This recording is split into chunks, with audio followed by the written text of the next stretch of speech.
Joining us now to discuss the new developments, Dr. Egan Ozer, infectious disease specialist at Northwestern Memorial Hospital. Doctor, thank you for checking in with us. Yesterday, we were talking about this American strain. This is the UK version, and it's good that we're putting a name and a number to them. B117. Tell us about this UK variant and how it first came to Chicago, into Illinois. Sure. So the B117 variant, or the UK variant, is one that was first identified in the UK, in the southern part of the UK, in sort of late September. And then the UK Genomic Surveillance Program has been following it very closely and noticed that over those few months that it was discovered, it very quickly expanded in the UK, causing several infections, and soon became the dominant version of the virus in the UK by the middle of December. And then over that time, it started to be noticed in other countries in Europe and as well as around the world after that time. And give me a sense of how quickly it spreads, because I know that that's one of the concerns right now. Yeah, that's still under investigation in terms of how quickly it spreads, but we do have evidence that it seems to spread more quickly and more readily than some of the older versions of the virus that have been circulating up to this date.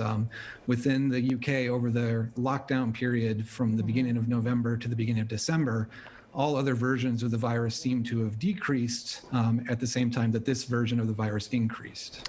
And we talk a lot about, it's more contagious here, not necessarily more severe, and you would expect it to spread because of its nature here. But at the same time, we always have to ask and check in. Do we feel that the vaccine will be as effective on this new strain, this new variant, as it is on the original?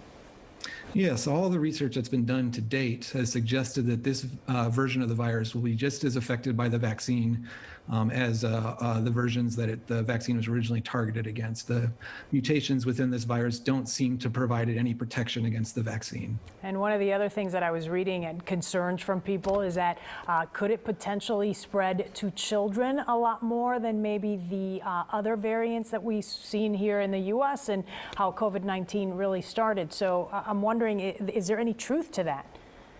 Well, again, the data, it still needs to be investigated. There needs to be a bit more research into that.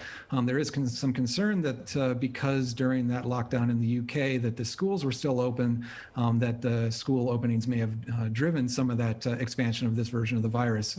But more data needs to come out about that. As we watch the vaccines sort of slowly, I don't want to say trickle out, but they're not coming out as fast once they were set to the market here. What are your feelings about the way Americans are getting it inoculated now?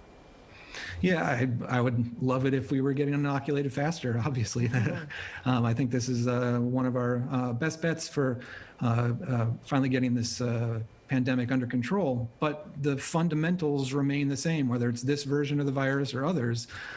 This version of the virus seems to be a bit more infectious, meaning that if smaller amounts of the virus get in, then they're more likely to cause infection. That's the hypothesis at this point.